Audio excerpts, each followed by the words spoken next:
ഉണ്ണി മുകുന്ദന്റെ പടമുണ്ട്, എവിടെ ഇറങ്ങിയോ? Secret agent ആണ് villain. ഏതോ അങ്ങേര് നമ്മളവിടുത്തെ ഡയറക്ടറെ കണ്ടാ തോന്നുന്നു. മൂപ്പര് വന്നിട്ട് പറഞ്ഞ് ഒരു സ്റ്റാർ വിളിച്ച് വേറൊരാളോട് സംസാരിച്ചു. അപ്പൊ അയാൾക്ക് കുറെ അരി കിട്ടി, അയാൾ അരി വാങ്ങാനെന്ന് പറഞ്ഞു. ആണ് ഇവര് പണം എടുക്കുന്നത് ചാരിറ്റി ചെയ്യാനൊന്നുമല്ലല്ലോ, നാട്ടുകാർക്ക് ചാരിറ്റി ചെയ്യാൻ ഫ്രീ ആയിട്ടൊന്നുമല്ലോ പണം എടുക്കുന്നത്. തിയേറ്ററിൽ വാന്ന് പറഞ്ഞ് വിളിച്ച് കയറ്റി ടിക്കറ്റ് വെച്ചിട്ടാണ് ഈ സാധനം വിൽക്കണേ. Recent incident under the Kerala, I won't take the names. So there was one particular reviewer who was targeting a specific star for a long time. Then the star called him.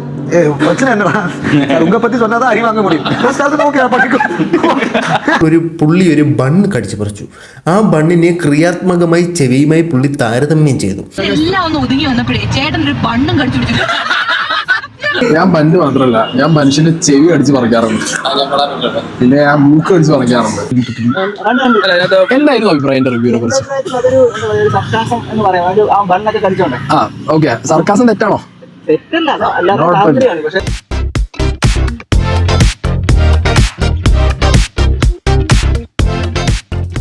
എല്ലാ പ്രിയ സുഹൃത്തുക്കൾക്കും പുതിയൊരു വീഡിയോയിലേക്ക് ഹാർദവമായ സ്വാഗതം. നമ്മുടെ പ്രധാന വിഷയത്തിലേക്ക് കിടക്കുന്നതിന് മുമ്പ് എല്ലാ ദിവസവും എല്ലാ വീഡിയോയിലും എല്ലായ്പ്പോഴും പറയുന്ന പോലെ തന്നെ നമ്മുടെ വീഡിയോ കാണുന്ന നിങ്ങൾ ആരെങ്കിലുമൊക്കെ സബ്സ്ക്രൈബ് ചെയ്യാതെയാണ് കണ്ടുകൊണ്ടിരിക്കുന്നതെങ്കിൽ ആ സബ്സ്ക്രൈബ് ബട്ടണിൽ ഒരു ക്ലിക്ക് വെച്ച് കൊടുക്കുക. ഇപ്പോഴും മുന്നോട്ടുള്ള യാത്രയിൽ എനിക്ക് നിങ്ങളുടെ സഹായം തീർച്ചയായിട്ടും ആവശ്യമാണ്. അപ്പോൾ കൂടുതലായി എടുപ്പിക്കുന്നില്ല, നേരെ നമുക്ക് നമ്മുടെ വിഷയത്തിലേക്ക് കയറാൻ. നമ്മുടെ വിഷയം സീക്രട്ട് ഏജന്റ്. എയറിൽ നിന്നും എയറിലേക്ക് പേറിക്കൊണ്ടിരിക്കുന്ന സീക്രട്ട് ഏജന്റ് കഴിഞ്ഞ ദിവസം നമ്മുടെ സിജോയുടെ കല്യാണവുമായിട്ട് ബന്ധപ്പെട്ട് ഒരു വ്ലോഗ് ഇട്ടിട്ടുണ്ടായിരുന്നു. ആ വ്ലോഗിനകത്ത് കുറച്ച് സംഭവബഹുലമായ കാര്യങ്ങൾ സംഭവിക്കരുതെന്ന് വിചാരിച്ച പല കാര്യങ്ങളും അതിനകത്ത് സംഭവിച്ചു. അപ്പോൾ ആദ്യം പുള്ളിയെ അവർ തന്നെ റോസ്റ്റ് ചെയ്യുന്നുണ്ട്. അതിൻ്റെ പ്രധാന കാരണം എന്ന് പറഞ്ഞാൽ മാർക്കോ മൂവി ഇറങ്ങിയ സമയത്ത് പുള്ളി ഒരു ചെറിയ സർക്കാസം കാണിച്ചു. മാർക്കോയ്ക്കകത്ത് ചെവി കടിച്ചു പറിക്കുന്നതിന് പുള്ളി ഒരു ബണ്ണ് കടിച്ചു പറിച്ചു. ആ ബണ്ണിനെ ക്രിയാത്മകമായി ചെവിയുമായി പുള്ളി താരതമ്യം ചെയ്തു. ആ സാധനം പുള്ളി ഉണ്ണി മുകുന്ദൻ്റെ പടമുണ്ട്, എവിടെ ഇറങ്ങിയോ? സീക്രട്ട് ഏജന്റ് ആണ് വില്ലൻ. മറ്റേ ലവനെ കൊന്നത് ലിവനെങ്കിൽ കള്ളൻ ലവൻ തന്നെ എന്ന് പറയുന്നത് പോലെ ഏത് ഉണ്ണി മുകുന്ദൻ വിഷയത്തിൻ്റെയും അവസാനം സീക്രട്ട് ഏജന്റ് ഉണ്ട്, ഏത് സീക്രട്ട് ഏജന്റ് വീഡിയോയുടെയും അവസാനം ഉണ്ണി മുകുന്ദനുണ്ട്. അപ്പോൾ സീക്രട്ട് ഏജന്റിന്റെ ബ്ലോഗിൽ പ്രത്യക്ഷപ്പെട്ട ചില പ്രധാന ഭാഗങ്ങളിലേക്ക് നമുക്ക് കിടക്കാം.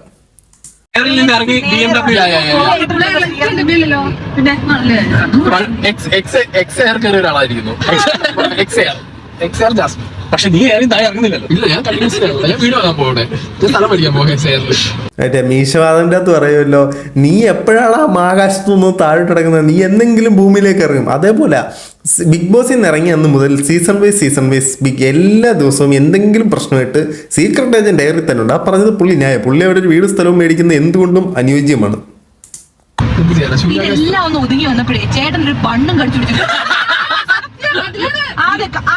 ചേട്ടാ, എനിക്ക് ചേട്ടനോട് ഒരു വിരോധം ഇല്ലായിരുന്നു. ചേട്ടൻ അങ്ങ് നശിപ്പിച്ചു കളഞ്ഞു കേട്ടോ.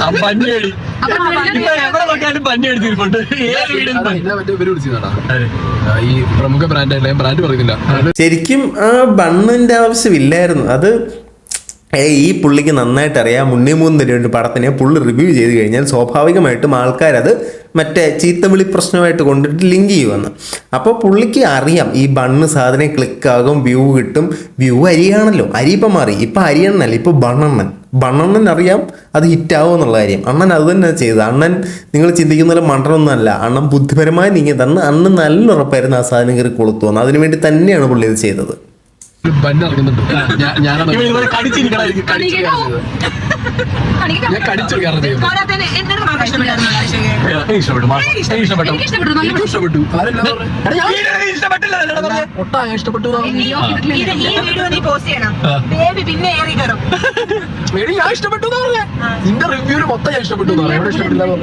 പുള്ളിയെ പറഞ്ഞത് ന്യായം കേട്ടോ. പുള്ളിയുടെ റിവ്യൂ മുഴുവനായിട്ട് കണ്ടിരുന്നെങ്കിൽ കണ്ടവർക്ക് മനസ്സിലായേനെ പുള്ളി ആ പടം ഇഷ്ടപ്പെട്ടു എന്നാണ് പറഞ്ഞത്. പക്ഷേ പ്രോസ് ആൻഡ് കോൺസ് പറഞ്ഞു, നല്ലതും ചീത്തയും പറഞ്ഞു. ആ ചീത്ത പറഞ്ഞത് മാത്രം കട്ട് ചെയ്ത് പുറത്തേക്ക് വന്ന് പ്രശ്നമായതാണെന്നാണ് എനിക്ക് മനസ്സിലായത്.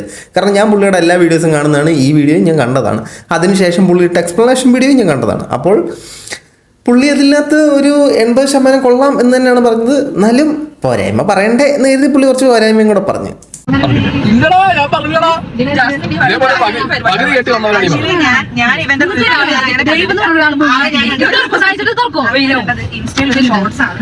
ആ ഷോർട്സിനകത്ത് പുള്ളിക്കാരൻ ഇങ്ങനെ എന്താ വയലൻസിന് വേണ്ടി മാത്രം എടുത്ത പടം, കോമഡിക്ക് വേണ്ടി മാത്രം എടുക്കുന്ന പടവും വയലൻസിന് വേണ്ടി വയലൻസിന് മാത്രം വേണ്ടി എടുത്ത പടം അത് അവർ കറക്റ്റ് ചെയ്തു, അത് അടിപൊളി ആയിട്ടുണ്ടെന്ന് പറഞ്ഞു. പിന്നെ എക്സ്ട്രാ വയലൻസ് ചില സാധനങ്ങളിൽ കാണിച്ചിട്ടുണ്ട്, അത് കഥയുമായിട്ട് സിദ്ധായി മനസ്സിലാവാത്തത്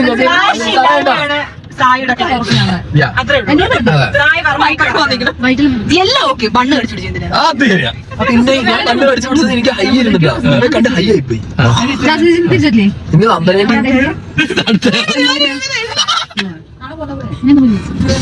അതാണ് സംഭവം. അപ്പം നമുക്ക് ഇത് മാത്രമല്ല, ഇതിനകത്ത് പുള്ളിയുടെ വ്ളോഗിൽ ഒന്നട്ടങ്കം പുള്ളിയെ അങ്ങ് ആക്രമിക്കുകയാണ് ഇവരെല്ലാം ഈ ബണ്ണിൻ്റെ പേരും പറഞ്ഞിട്ട്. പുള്ളിയെ നമ്മൾ ഇത്രയും നാൾ റേഷൻ കടയിൽ നിന്ന് മേടിക്കുന്ന അരിയുമായിട്ട് താരതമ്യം ചെയ്ത് അരിയണ്ണൻ എന്ന് വിളിച്ചുകൊണ്ടിരുന്ന പുള്ളിക്ക് വിദേശത്തേക്കൊരു പ്രൊമോഷൻ കിട്ടിയിരിക്കുകയാണ്. ഇന്ന് മുതൽ അണ്ണനെ ബണ്ണണ്ണൻ എന്ന് വേണം അറിയപ്പെടാൻ.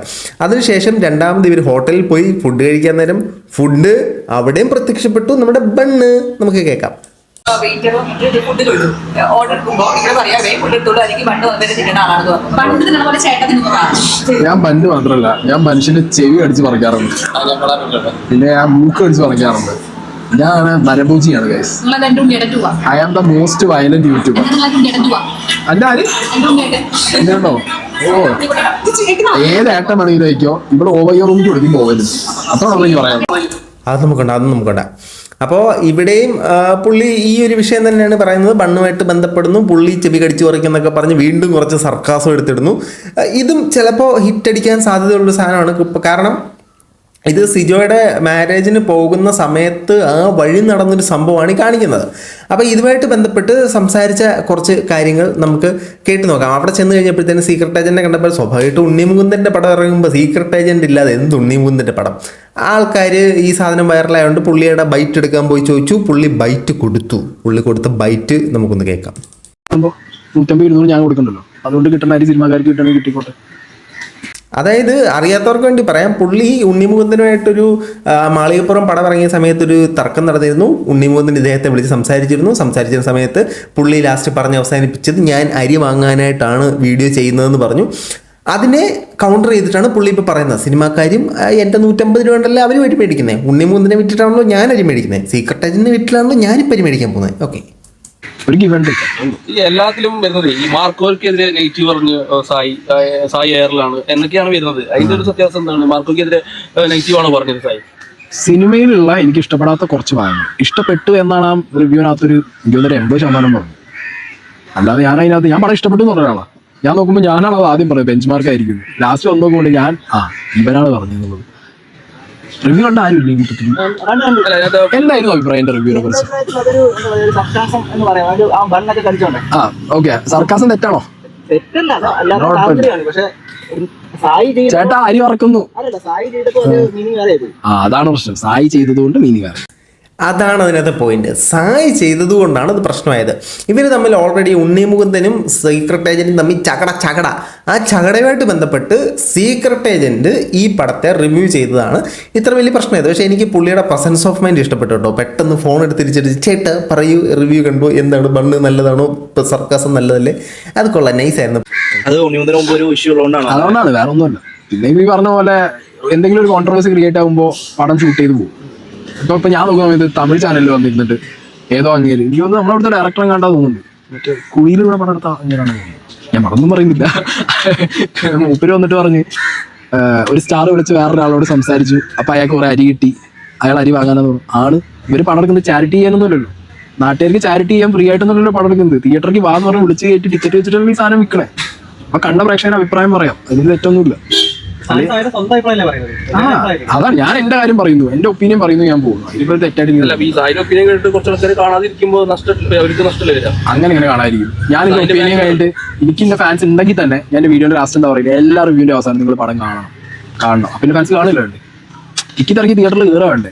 ഇനി ഇത് മാത്രമല്ല, ഞാൻ ഇപ്പൊ മറ്റേ പരിപാടി പറയുന്നുണ്ട്, പടം വരുന്നതിന് മുമ്പ് ചൊവ്വാഴ്ച എല്ലാവർക്കും ഫ്രീ ടിക്കറ്റ് കൊടുക്കുന്ന പണി. അങ്ങനാരും കണ്ടില്ല, നല്ല ചെയ്തായിരുന്നു. ഞാൻ കണ്ടു പുള്ളി ടിക്കറ്റ് ഫ്രീ കൊടുക്കുന്ന പരിപാടി ഞാൻ കണ്ട്. അപ്പോൾ ഇതിനകത്ത് പുള്ളി പരാമർശിക്കുന്ന ഒരു കാര്യം, ഏതോ ഒരു തമിഴ് ചാനലിൽ പോയിട്ട് നമ്മുടെ ഇവിടുത്തെ ഒരു ഡയറക്ടർ പുള്ളി അരി വാങ്ങിയ കേസിനെ കുറിച്ച് പറയുന്നത്. അതിനകത്ത് അത് ഏതൊരു ഡയറക്ടറല്ല, നമ്മുടെ മഞ്ഞുമൽ ബോയ്സിൻ്റെ ഡയറക്ടറാണ്. നമുക്ക് അദ്ദേഹം ആ ഇൻ്റർവ്യൂവിൽ സംഭവിച്ചതെന്ന് പറഞ്ഞാൽ, ആ ഇൻ്റർവ്യൂവിൽ ഈ റിവ്യൂവേഴ്സ് ആണോ സിനിമയെ തകർക്കുന്നത്, അവരുടെ റിവ്യൂ എത്തരത്തിൽ പ്രശ്നമുണ്ടാക്കുന്നു എന്നൊരു ചോദ്യത്തിന് കുറേ ഡയറക്ടർമാരുണ്ട്. നമ്മുടെ ഗോട്ടിൻ്റെ ഡയറക്ടറൊക്കെ ഉണ്ടായിരുന്നു, തമിഴ് വിജയുടെ ഗോട്ടിൻ്റെ ഒക്കെ. അപ്പോൾ അതിന് ഈ പുള്ളി സംസാരിച്ച് വരുമ്പോഴത്തേനും നമ്മുടെ ഈ ഒരു ടോപ്പിക് എടുത്തതിനെ കത്തിടുന്നു. നമുക്കതൊന്ന് കേട്ട് നോക്കാം. vlogging than review. Constructive criticism கிடையாது. அது more than படம் பார்த்து ஒரு vlog பண்ண மாதிரி தான். இப்போ ரீசெண்டாக ஒரு இன்சிடென்ட் நடந்த கேரளாவில். I won't take the names. So there was one particular reviewer who was targeting a specific star for a long time. Then the star called him. பிரச்சனை என்னடா, உங்க பத்தி சொன்னாதான் அறி வாங்க முடியும். So this really happened, and this is what has been happening also. Manjummel பாய்ஸ்க்கு ஆக்சுவலா இது எப்படி இருந்த ஒரு ரிவ்யூஸ்னால தான் அதுக்கான அந்த ஃபுட் ரைஸ் அதிகமாச்சா? ஏன்னா I think it's all people's mouth publicity தான். ஏன்னா எல்லாருமே ரிவ்யூ பார்க்க முடியும். உள்ள எல்லாருமே இன்டர்நெட்ல எல்லாம் நிறைய ஃபேமிலி பார்ட்டி அம்மா எல்லாம் போய் படம் பார்த்து அவரெல்லாம் ரிவ்யூ பார்த்து போறது அதெல்லாம் மவுத் பப்ளிசிட்டி தான் நினைக்கிறேன். മൗത്ത് സ്റ്റാക്ക് தான். ஏன்னா ഈ മൗത്ത് പബ്ലിസിറ്റി എന്ന് പറയുന്നത് ഒരു തരത്തിൽ റിവ്യൂ തന്നെയല്ലേ ആശാനെ? നമ്മളൊരു ക്യാമറ ഓൺ ചെയ്ത് ഇതിൻ്റെ മുമ്പിൽ നിന്ന് ആ സിനിമ കൊള്ളില്ല അല്ലെങ്കിൽ ആ സിനിമ കൊള്ളാം എന്ന് പറയുന്നത് മാത്രമല്ല റിവ്യൂ. ഞാനൊരു സിനിമ കണ്ടിട്ട് എൻ്റെ കൂട്ടുകാരോട് അതൊരു പന്നപ്പടമാടാ അല്ലെങ്കിൽ അതൊരു നല്ല പടമാടാ എന്ന് പറയുന്ന ഒരു റിവ്യൂ ആണ്. ഈ യൂട്യൂബിൽ ഇൻഫ്ലുവൻസേഴ്സ് ആയിട്ടുള്ള ആളുകൾ, ഇപ്പോൾ സീക്രട്ട് ഏജൻറ്റ് അല്ലെ അശ്വന്ത് ഗോക്ക് എടുത്ത് നോക്കുകയാണെങ്കിൽ അവർക്ക് വലിയ രീതിയിലുള്ള ഫാൻ ഫോളോയിങ് ഉണ്ട്. അവരുടെ ഈ റിവ്യൂ കാണാൻ ഒരുപാട് തരത്തിലുള്ള ആളുകളുണ്ട്. അപ്പം നിങ്ങളുടെ പടം കൊള്ളൂല അല്ലെങ്കിൽ അവരുടെ പെർസ്പെക്റ്റീവ് അവർക്ക് ഇഷ്ടപ്പെട്ടില്ല എങ്കിൽ അവർ ഇഷ്ടപ്പെട്ടില്ല അല്ലെങ്കിൽ കൊള്ളൂല എന്ന് പറയും. അപ്പോൾ അവരുടെ പെർസ്പെക്റ്റീവിനെ ഇഷ്ടപ്പെടുന്ന, അവരുടെ സമാന്തരമായ ഒരു ടേസ്റ്റുള്ള ആളുകൾ ആ പടം ഇഷ്ടപ്പെടാൻ സാധ്യതയില്ല എന്ന് ചിന്തിക്കും. കാരണം ഇപ്പോൾ നമ്മൾ ഈ സീക്രട്ട് ഏജൻറ്റിൻ്റെ സ്ഥിരമായിട്ടുള്ള റിവ്യൂ കേൾക്കുന്ന ആളാണ്. അദ്ദേഹം പറയുന്ന അതേ സാധനങ്ങളാണ് എനിക്ക് ഫീൽ ചെയ്യുന്നത്. എൻ്റെയും പുള്ളിയുടെ ആസ്വാദന ശേഷി ഒരേപോലെയാണെങ്കിൽ ആ സിനിമ പുള്ളി ഇഷ്ടപ്പെട്ടില്ല എന്ന് പറഞ്ഞു കഴിഞ്ഞാൽ സ്വാഭാവികമായിട്ട് ഞാൻ ചിന്തിക്കും എനിക്കത് ഇഷ്ടപ്പെടാൻ സാധ്യതയില്ല. അപ്പം ഞാൻ എന്തിന് വെറുതെ 150 രൂപ അല്ലെങ്കിൽ 200 രൂപ കൊടുത്ത് ടിക്കറ്റ് എടുത്ത് കാണണമെന്ന് ആൾക്കാർ ചിന്തിക്കും. അതേസമയം ഇത്തരത്തിൽ ഇവർ വന്നിട്ട് പടം കൊള്ളൂല എന്നൊരു റിവ്യൂ പറയുകയും പല ആളുകൾ വന്നിട്ട് അത് സൂപ്പർ പടമാടാ, കിടിലും പടമാടാ, അങ്ങനെയാടാ ഇങ്ങനെയാടാന്നൊക്കെ പറയുമ്പോഴത്തേനും അത് വീണ്ടും അവരെ അത് കാണാൻ ട്രിഗർ ചെയ്യുന്നൊരു സാഹചര്യം ഉണ്ടാകും. അപ്പം അങ്ങനെയല്ലേ നിങ്ങൾ ചെയ്യേണ്ടത്? നിങ്ങളപ്പോൾ കൊള്ളാത്ത ഒരു പടം ചെയ്യാതിരിക്കണം. ഇനി നമുക്ക് സീക്രട്ട് ഏജൻറ്റ് ഈ സാധനത്തിന് മുമ്പേ പറഞ്ഞ റിപ്ലൈ നമുക്ക് അദ്ദേഹത്തിൻ്റെ ചാനലിൽ വന്ന പെർസ്പെക്റ്റീവിൽ നിന്ന് ഒന്നുകൂടെ കണ്ടിട്ട് ബാക്കി പറയാം. എന്നിട്ട് പറഞ്ഞ് ഒരു സ്റ്റാർ വിളിച്ച് വേറൊരാളോട് സംസാരിച്ചു. അപ്പം അയാൾക്ക് കുറെ അരി കിട്ടി, അയാൾ അരി വാങ്ങാനോ ആണ്. ഇവർ പടം എടുക്കുന്നത് ചാരിറ്റി ചെയ്യാനൊന്നുമല്ലല്ലോ, നാട്ടുകാർക്ക് ചാരിറ്റി ചെയ്യാൻ ഫ്രീ ആയിട്ടൊന്നുമല്ലോ പടം എടുക്കുന്നത്. തിയേറ്ററിൽ വാന്ന് പറഞ്ഞ് വിളിച്ച് കയറ്റി ടിക്കറ്റ് വെച്ചിട്ടുള്ള സാധനം വിൽക്കണേ. അപ്പൊ കണ്ട പ്രേക്ഷകന്റെ അഭിപ്രായം പറയാം, അതിന് തെറ്റൊന്നുമില്ല. ആ പറഞ്ഞത് കറക്റ്റ് അല്ലേ? ഇവർ ചാരിറ്റിക്ക് വേണ്ടിയിട്ടൊന്നും അല്ല സിനിമ എടുക്കുന്നത്. ഇവർ പൈസ ഉണ്ടാക്കാൻ വേണ്ടി തന്നെ, അല്ലെങ്കിൽ അരി മേടിക്കാൻ തന്നെ പോട്ടെ, ഒരു ബർഗറോ അല്ലെങ്കിൽ ഒരു ബണ്ണെങ്കിലും മേടിക്കാൻ വേണ്ടി തന്നെയാണ് ഇവരും ഈ സിനിമ പടച്ചു വിടുന്നത്. അവർ സിനിമ പടച്ചു വിടുമ്പോൾ അവരുണ്ടാക്കുന്ന കോടികൾക്ക് വിലയുണ്ട്. അതേസമയം ഞാൻ കഷ്ടപ്പെട്ട് അല്ലെങ്കിൽ ഓട്ടോ ഓടിച്ച് അല്ലെങ്കിൽ കാർ ഓടിച്ച് അല്ലെങ്കിൽ കൂലിപ്പണിക്ക് പോയി ഞാൻ ഉണ്ടാക്കുന്ന ആയിരങ്ങളിൽ നിന്ന് ഞാൻ മുടക്കി കൊടുക്കുന്ന 150 രൂപയ്ക്ക് വിലയില്ല. അതെന്താണെന്ന് എനിക്ക് മനസ്സിലായിട്ടില്ല. ഈ സിനിമ റിവ്യൂ ചെയ്യുന്ന ആളുകൾ അവരുടെ പെർസ്പെക്റ്റീവ് എന്ന് പറയുന്നു, സിനിമ ഉണ്ടാക്കുന്ന ആളുകൾ ഇവരെ എതിർക്കാനുള്ള കാരണം നിങ്ങളുടെ പടം കൊള്ളൂല എന്ന് പറഞ്ഞു കഴിഞ്ഞാൽ അത് പ്രശ്നമാകുന്നുള്ളതാണ്. ഇപ്പോൾ കുറച്ച് ഫേമസ് ആയിട്ടുള്ള ഡയറക്ടർമാർ, ഞാൻ പേരൊന്നും പറയുന്നില്ല, അവർക്ക് അവരുടെ പടം ഹിറ്റാകും അല്ലെങ്കിൽ എൻ്റെ വർക്ക് നല്ലതാണ് എന്നൊരു ബോധ്യമുണ്ടെങ്കിൽ നിങ്ങൾ ഈ റിവ്യൂസിനെ പേടിക്കേണ്ട ആവശ്യമൊന്നുമില്ല. നിങ്ങൾ നോക്കിയാൽ അറിയാം ഏതൊക്കെ ഡയറക്ടർമാരാണ് ഇത്തരത്തിലുള്ള റിവ്യൂസ് കുഴപ്പമില്ല, അതല്ല എൻ്റെ പടത്തിനെ അഫക്റ്റ് ചെയ്യുന്നത് എന്ന് ചിന്തിക്കുന്നത്. അപ്പം നിങ്ങൾ പടച്ചു വിടുന്ന സാധനത്തിൻ്റെ ഒരു പ്രശ്നമാണ്. നിങ്ങൾ ഒരു പടം കോടികൾ മുടക്കി എടുത്തു, അതുകൊണ്ട് ഞാൻ എൻ്റെ കയ്യിലുള്ള പൈസ കൊടുത്ത് കണ്ട് നിങ്ങൾക്കത് തിരിച്ചു തരണം എന്ന് പറഞ്ഞാൽ അതൊരു നല്ല കാര്യമായിരിക്കത്തില്ല. അങ്ങനെ ഞാൻ മുടക്കി തരണമെങ്കിൽ ആ പടം അത്രയും വാലിഡ് ആയിട്ടുള്ളൊരു പടമായിരിക്കണം. പിന്നെ ഇതിനകത്ത് ഇപ്പോൾ ആ ഇൻ്റർവ്യൂ, തമിഴ് ഇൻ്റർവ്യൂ തന്നെ ചോദിച്ചൊരു ചോദ്യമാണ്, ആ പടം ഇറങ്ങി 3 ദിവസത്തേക്ക് അല്ലെങ്കിൽ 7 ദിവസത്തേക്ക് റിവ്യൂ ചെയ്യാൻ പാടില്ല എന്നൊരു റൂള് വരണം, അതിനെക്കുറിച്ച് എന്താ അഭിപ്രായം എന്നൊക്കെ ചോദിച്ചപ്പോഴത്തേന് അപ്പം നിങ്ങൾക്ക് അത്രയ്ക്ക് ഉറപ്പുണ്ട്, അല്ല ഇവർ പറയുന്നത് ആ സമയത്തിനുള്ളിൽ ഇവർ മുടക്കിയ പണം തിരിച്ചു കിട്ടുന്നു, അപ്പം നിങ്ങൾക്ക് അത്രയ്ക്ക് ഉറപ്പുണ്ട് അത് റിവ്യൂ പറഞ്ഞു കഴിഞ്ഞാൽ പടം പൊട്ടും എന്നുള്ള കാര്യത്തിൽ അത്ര ഉറപ്പുണ്ട്. അല്ലാത്ത പക്ഷം അതിന് നിങ്ങളങ്ങനെ പേടിക്കേണ്ട കാര്യമില്ലല്ലോ. ഇപ്പോൾ ഈ മാർക്കോ എന്ന് പറയുന്ന സിനിമയെ എല്ലാവരും പോസിറ്റീവായിട്ടാണ് പറഞ്ഞത്, മെജോറിറ്റി ആളുകളും. ഒരു പടവും 100% ആളുകളെയും സാറ്റിസ്ഫൈ ചെയ്യാൻ സാധിക്കില്ല. അപ്പോൾ ഈ സിനിമ ഇറങ്ങിയ സാഹചര്യത്തിൽ ഒരുപാട് പേര് നല്ലതെന്ന് പറയുകയും ഈ നിങ്ങൾ പറഞ്ഞ വേർഡ് ഓഫ് മൗത്ത് റിവ്യൂ പ്രകാരം ഒരുപാട് ആളുകൾ നല്ലതെന്ന് പറഞ്ഞ് പോയി കാണുന്നൊരു സാഹചര്യമുണ്ടേ. ആ പടത്തിൻ്റെ പ്രൊഡ്യൂസറിന് അല്ലെങ്കിൽ ഡയറക്ടറിന് ഉറപ്പാണ് ആ പടം ഹിറ്റടിക്കും എന്നുള്ള കാര്യം. ഇപ്പോൾ ഉണ്ണിമുകുന്ദൻ ഇതുമായിട്ട് ബന്ധപ്പെട്ട് യാതൊരു തരത്തിലുള്ള ചർച്ചയ്ക്കോ പ്രശ്നത്തിനോ ഒന്നും വന്നിട്ടില്ല. പക്ഷേ പുള്ളിയുടെ ഏത് പടം ഇറങ്ങുമ്പോഴും സീക്രട്ട് ഏജൻറ്റിൻ്റെ വാലെ പിടിച്ചു പോകുന്നത് സീക്രട്ട് ഏജന്റിന്റെ ഒരു വിജയമായിട്ട് മാറുകയും അതുപോലെ തന്നെ പുള്ളി അതിൽ നിന്നും കൂടുതൽ അരിയല്ലല്ലോ ബണ്ണുണ്ടാക്കുകയും ചെയ്യും. അങ്ങനെ നമ്മുടെ ബണ്ണണ്ണൻ കൂടുതൽ ബണ്ണുണ്ടാക്കി ജീവിക്കുന്ന ഒരു സാഹചര്യത്തിലേക്ക് പോകുമെന്ന് നിങ്ങൾ മനസ്സിലാക്കുക. നിങ്ങൾ നല്ല പടം പടച്ചു വിടും, നമ്മൾ തീർച്ചയായിട്ടും കണ്ട് വിജയിപ്പിക്കും. നിങ്ങൾ മോശം പടം പടച്ചു വിട്ട് കഴിഞ്ഞാൽ തീർച്ചയായിട്ടും ഇത് മോശമെന്ന് തന്നെ പറയും. നിങ്ങൾക്ക് തിയേറ്ററിൽ നഷ്ടമുണ്ടെന്ന് നിങ്ങളുടെ കൈ പൊള്ളും, അത് ഉറപ്പാണ്, അതിനകത്തൊരു സംശയമില്ല. ഇപ്പോൾ റിവ്യൂ പറഞ്ഞ് വേർഡ് ഓഫ് മൗത്ത് പ്രകാരം ഹിറ്റായിട്ടുള്ള എത്ര പടങ്ങളുണ്ട് ഇവിടെ? ഈ റിവ്യൂ പറഞ്ഞതുകൊണ്ട് ഹിറ്റായിട്ടുള്ള എത്ര പടങ്ങൾ? സ്വാഭാവികമായിട്ടും അവർ പറഞ്ഞതുകൊണ്ട് പൊട്ടിയൊരു പടം ഉണ്ടെന്ന് ഞാൻ വിശ്വസിക്കുന്നില്ല. ഒരു ഒന്നിലധികം ആളുകൾ അല്ലെങ്കിൽ ഒരു മെജോറിറ്റി ഓഫ് ആളുകൾ കൊള്ളില്ല എന്ന് ചിന്തിച്ചാൽ മാത്രം ഒരു പടം പൊട്ടാനുള്ള സാധ്യതയുള്ളൂ.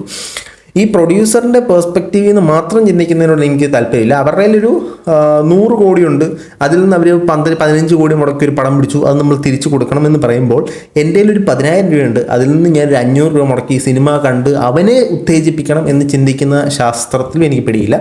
ഏതായാലും ഇത് നമുക്ക് സീക്രട്ട് ഏജൻറ്റിൻ്റെ ഒരു വിജയമായിട്ട് ചിത്രീകരിക്കാൻ ഞാൻ വിചാരിക്കുന്നു കേട്ടോ. പുള്ളിയുടെ കമൻറ്റ് ബോക്സിൽ ഒരുപാട് കമൻറ്റുകൾ വന്നിട്ടുണ്ട്. മറ്റേ കണ്ണാപ്പി, അതെ ആ പേരൊക്കെ പോയടേ, അരിയണ്ണം പോയി, കണ്ണാപ്പി പോയി, ബണ്ണണ്ണനായി, നീയൊക്കെ ഒന്നും അപ്ഡേറ്റ് ആവടേ. അപ്പോൾ ഇത്രയും പറഞ്ഞുകൊണ്ട് നമ്മൾ ഈ വീഡിയോ അവസാനിപ്പിക്കുകയാണ്. അപ്പോൾ നിങ്ങളുടെ അഭിപ്രായങ്ങൾ കമൻറ്റുകളായി രേഖപ്പെടുത്തുക. അഭിപ്രായം എന്തിനെക്കുറിച്ചിട്ടാണ് സിനിമ റിവ്യൂ ചെയ്യുന്നത്, ശരിയാണോ തെറ്റാണോ എന്നുള്ള നിങ്ങളുടെ അഭിപ്രായം. സിനിമയിലെ ഈ ട്വിസ്റ്റ് പൊളിക്കുന്ന സാധനങ്ങളൊന്നും എനിക്കും താല്പര്യമില്ല. അങ്ങനത്തെ അതിനകത്തുള്ള പ്രധാന ഭാഗങ്ങളൊന്നും നശിപ്പിക്കുന്നതിന് എനിക്ക് താല്പര്യമില്ല. പക്ഷെ പടം കൊള്ളാവോ ഇല്ലയോ, എനിക്ക് ഇഷ്ടപ്പെട്ടോ ഇല്ലയോ എന്ന് പറയുന്നതിൽ തെറ്റുണ്ടെന്ന് എനിക്ക് തോന്നുന്നില്ല. നിങ്ങളുടെ അഭിപ്രായം കമൻറ്റ് ബിലോ.